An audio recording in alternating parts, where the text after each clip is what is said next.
یہ بھی ہو سکتا ہے، ابھی وقت ہے، سوچ لو، میں نے سنجیدہ لہجے میں کہا۔ اب وقت نہیں ہے، سوچا صرف ایک بار جاتا ہے، اور وہ میں نے بہت پہلے سوچ لیا تھا۔ وہ گاڑی ہاسٹل کے گیٹ پر روکتے ہوئے بولا۔ اور کیا خوب سوچا، میں نے طنز کیا۔ شاداب نے میری طرف دیکھا اور کہا، خوب ہی تو سوچا ہے، آپ کو کوئی اعتراض؟ اوکے بھائی، اب تم سے ملاقات اس وقت ہوگی جب تم میجر بن جاؤ گے، میں نے گاڑی سے اترتے ہوئے کہا۔ انشاءاللہ، شاداب نے جلدی سے کہا، پھر مجھے دیکھتے ہوئے خدا حافظ کہہ کر گاڑی آگے بڑھا دی اور میں چھوٹے چھوٹے قدم بڑھاتی ہوئی ہاسٹل کے اندر چلی آئی۔ چوکیدار حیرت سے مجھے دیکھ رہا تھا کہ آج تک ذاکر بھائی کے علاوہ مجھ سے ملنے کوئی نہ آیا تھا، مگر میں اس کی پرواہ کیے بغیر اپنے کمرے میں آ گئی اور پرس میز پر ڈال کر خود تھکی تھکی سی بستر پر گر گئی۔ میں جو آئے دن رابعہ کے کہنے پر 4 سدا چلی جاتی تھی، اب بالکل جانا چھوڑ دیا تھا۔ میں نہیں چاہتی تھی مجھے دیکھ کر شاداب مجھے یاد رکھے، میں تو چاہتی تھی وہ مجھے مکمل طور پر بھول جائے، میرا خیال تک اس کے ذہن سے نکل جائے۔ اس لیے تو میں نے اس کی انگوٹھی بھی قبول نہیں کی تھی۔ وعدے کے مطابق شاداب سال میں صرف ایک بار خط لکھتا تھا، اور وہ بھی نئے سال کے کارڈ کے ساتھ۔ ہر سال اس کا کارڈ مجھے باقاعدگی سے ملتا تھا، جسے دیکھ کر پتہ چلتا تھا کہ وہ مجھے بھولا نہیں اور یہ کوئی اچھی بات نہ تھی۔ ذاکر بھائی لاہور چھوڑ کر پشاور چلے گئے تھے، اس لیے رابعہ سے کبھی کبھار فون پر ہی بات ہوتی تھی۔ شاداب کے بارے میں مجھے کم ہی معلوم ہوتا تھا کہ وہ کہاں ہے اور کیا کر رہا ہے، کہ ایک تو اب رقیہ سے ملاقات تو کیا خط و کتابت بھی نہ ہوتی تھی، دوسرے شاداب کا خط صرف سال بعد آتا تھا، جس میں صرف میری خیریت کے بارے میں جاننے کا لکھا ہوتا۔ اپنے بارے میں اس نے کبھی کچھ نہ لکھا کہ وہ کیا ہے اور کیا کر رہا ہے۔ یہ شاداب کے جانے کے 3 سال بعد کا ذکر ہے۔ میں بین الکلیاتی مقابلوں کے سلسلے میں شرکت کے لیے اپنے لاہور کالج کی 5 لڑکیوں کے ساتھ اسلام آباد کالج جا رہی تھی۔ اب میں گاڑی لے چکی تھی اور یہ سفر میں اپنی گاڑی میں ہی کر رہی تھی۔ کالج کی طرف اس قسم کے سفر کا خرچہ ملتا ہی تھا۔ کار میں خود ڈرائیو کر رہی تھی۔ جب ہم اسلام آباد کے قریب پہنچے تو سخت چیکنگ ہو رہی تھی گاڑیوں کی۔ یہ مارشل لاء کا دور تھا اور آئے دن کے ہنگاموں اور جلسے جلوسوں کی وجہ سے دارالحکومت میں داخل ہونے والی گاڑیوں کی سخت تلاشی لی جاتی تھی۔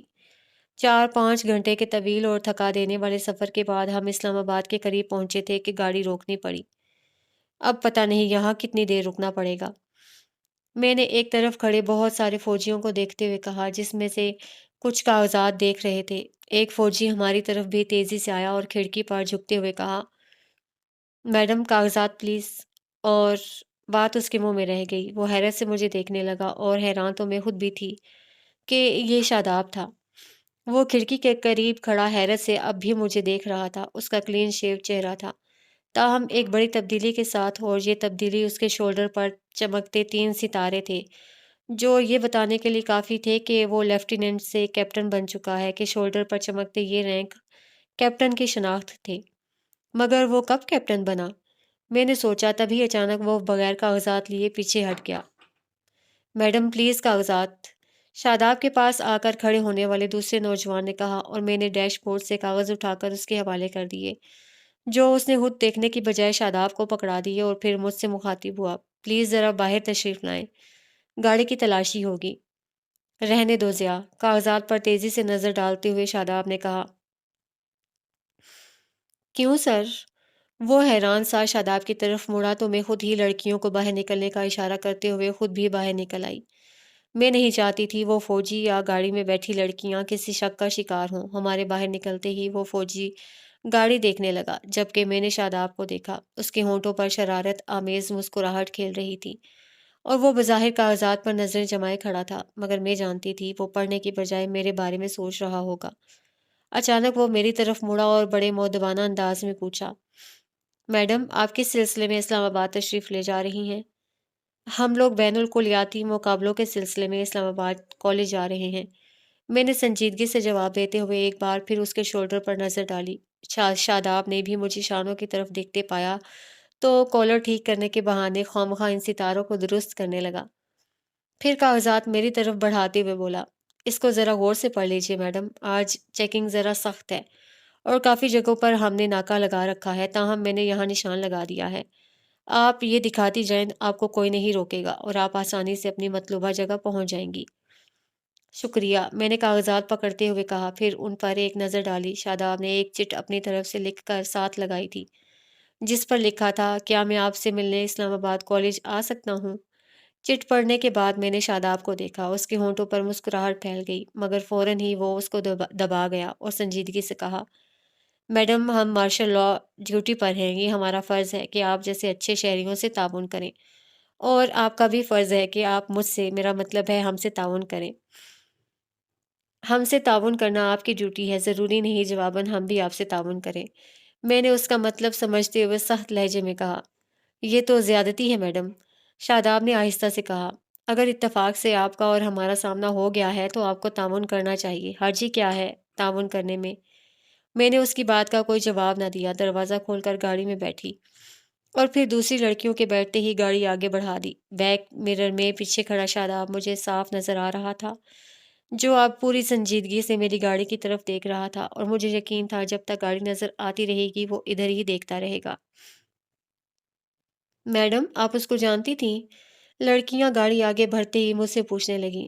نہیں تو، میں نے صاف جھوٹ بولا کہ ان کی وجہ سے میں نے شاداب سے شناسائی ظاہر نہ کی تھی، مگر وہ پھر بھی پوچھ رہی تھیں۔ مس، وہ آپ کو بہت غور سے دیکھ رہا تھا، ان میں سے ایک لڑکی بولی۔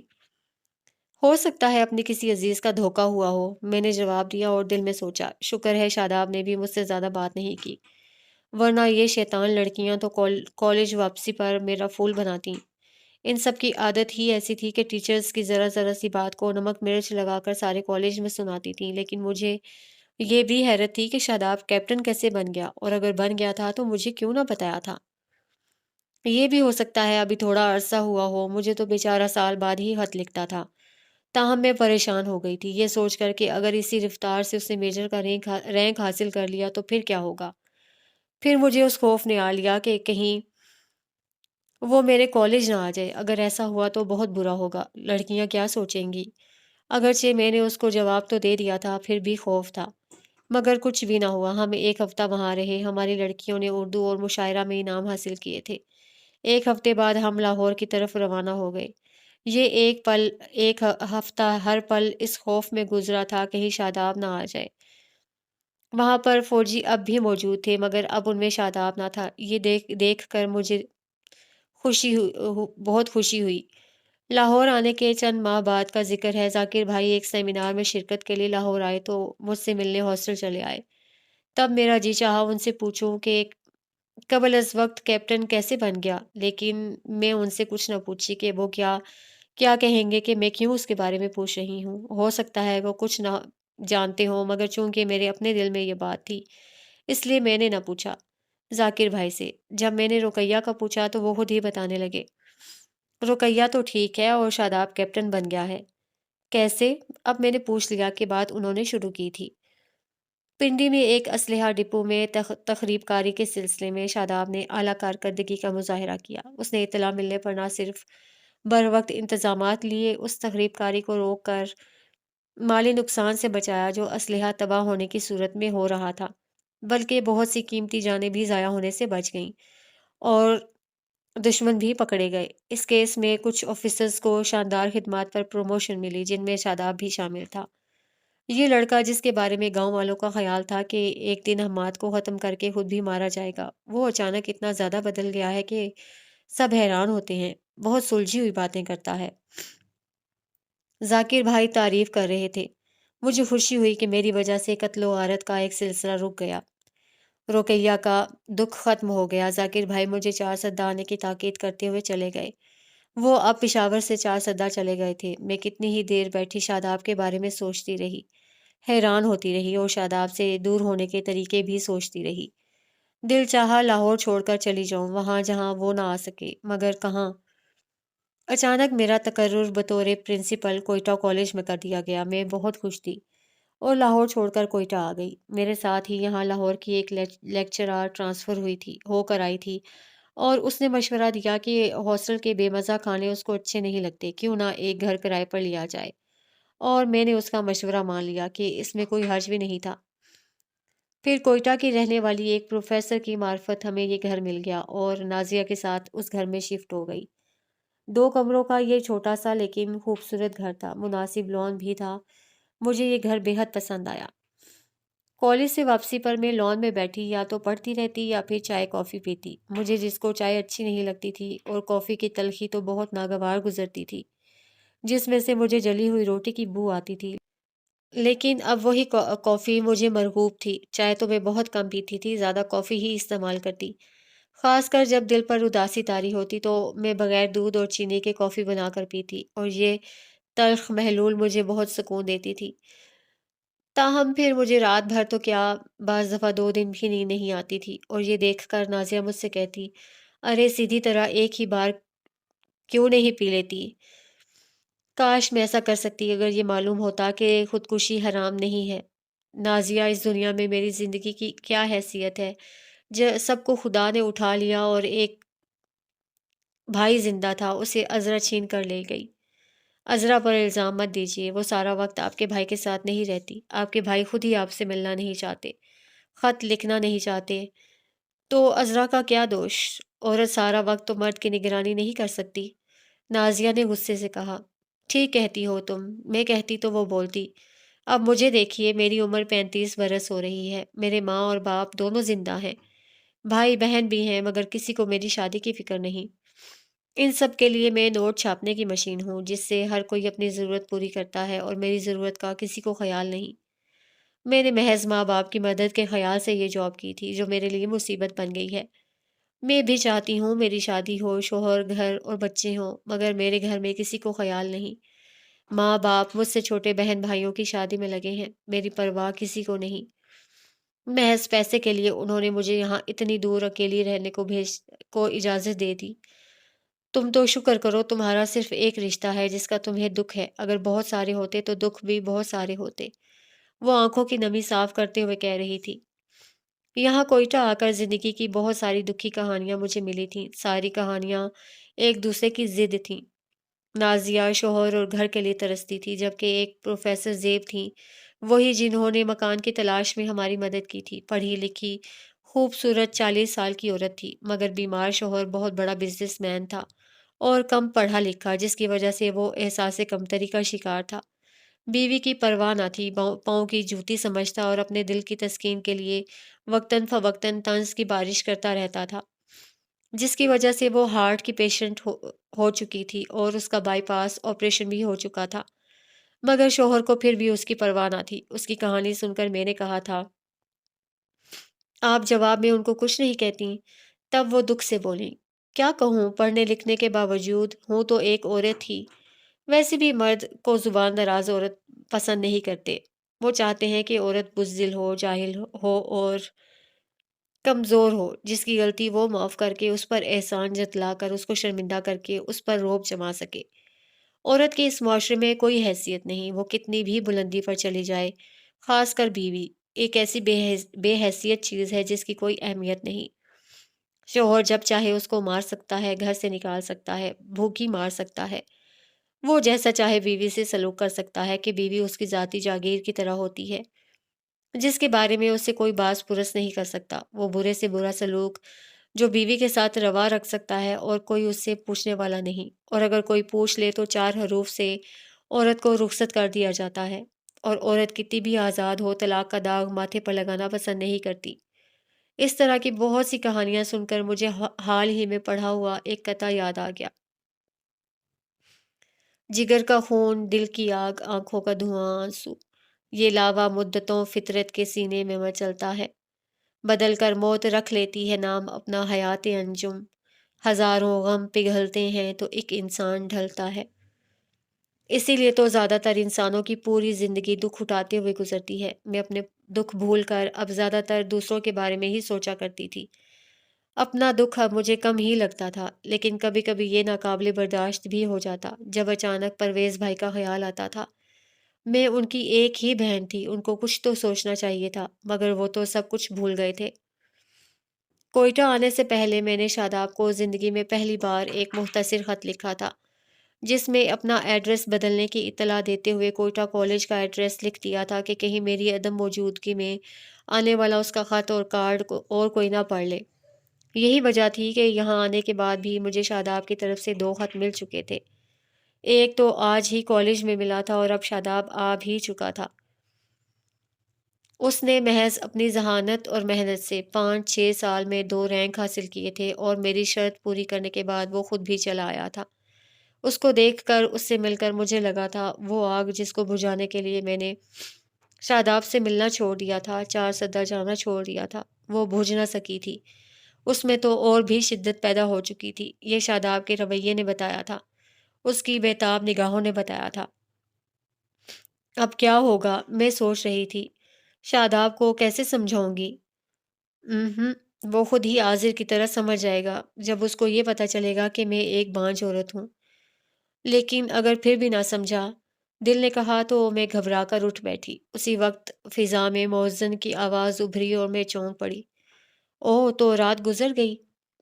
میں نے سوچا، اپنے ماضی کو یاد کرتے ہوئے، اپنے پیاروں کو یاد کرتے، یہ رات میں نے جاگ کر گزار دی تھی۔ مؤذن کی اذان ختم ہوئی تو میں بھی آنسو صاف کرتے ہوئے اٹھ گئی۔ دروازہ کھول کر باہر نکلی تو برف باری بھی ہو رہی تھی، سارا صحن برف سے ڈھکا ہوا تھا۔ میں نے اپنے کمرے کی طرف دیکھا، اس کی لائٹ اسی طرح جل رہی تھی اور دروازہ بھی ویسے ہی کھلا تھا جیسے رات کو جاتے ہوئے میں نے دیکھا تھا۔ کیا شاداب بھی جاگ رہا ہے؟ میں نے سوچا۔ ہاں، جاگ ہی رہا ہوگا، اس نے خود ہی تو کہا تھا۔ آج نیند کیسے آئے گی؟ اور کیا سچ کہا تھا؟